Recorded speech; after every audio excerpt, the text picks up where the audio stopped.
Et ce vendredi 15 décembre, Céline, Gérald Darmanin est en déplacement à Calais. Oui, pour rencontrer la maire de la ville ainsi que les forces de l'ordre, le ministre de l'Intérieur veut maintenir une présence sur le terrain après le rejet de son projet de loi immigration. Lionel Gougelot, une visite qui intervient alors qu'un nouveau naufrage d'une embarcation de migrants au large de Gravelines a fait un mort.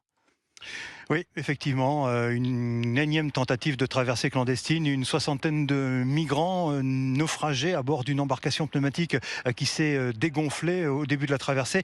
Un drame qui illustre à nouveau le problème de la pression migratoire qui s'exerce ici dans la région de Calais, où l'on estime à 1500 environ le nombre de migrants qui errent dans les environs à la recherche d'un passage vers la Grande-Bretagne. Alors Gérald Darmanin est attendu ici par les élus locaux, au premier rang desquels, vous l'avez dit, Natacha Bouchart, la maire de Calais, qui espère des mesures concrètes pour tenter d'endiguer les flux migratoires. On sait que dans le projet de loi immigration, le ministre de l'Intérieur veut criminaliser les réseaux de passeurs, faire en sorte que le fait d'organiser des passages clandestins ne soit plus qu'un simple délit. Autre mesure réclamée par Natacha Bouchart, la maire de Calais, la réintroduction d'un délit de séjour irrégulier dans les zones littorales, une mesure qui permettrait d'engager plus efficacement des procédures contre les clandestins qui participent à ces passages de migrants à travers la Manche. Et puis il y a aussi une revendication plus locale, cette fois de la part de la maire de Calais, des moyens supplémentaires et de nouveaux locaux pour le commissariat, aujourd'hui sous-dimensionné pour gérer les questions migratoires. Alors l'enjeu est de taille, même si l'on a observé cette année une baisse significative du nombre des traversées clandestines vers la Grande-Bretagne par rapport à l'an dernier, mais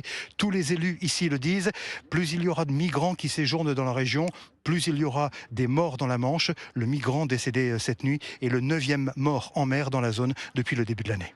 Lionel Gougelot, le correspondant Europe 1 dans le Nord.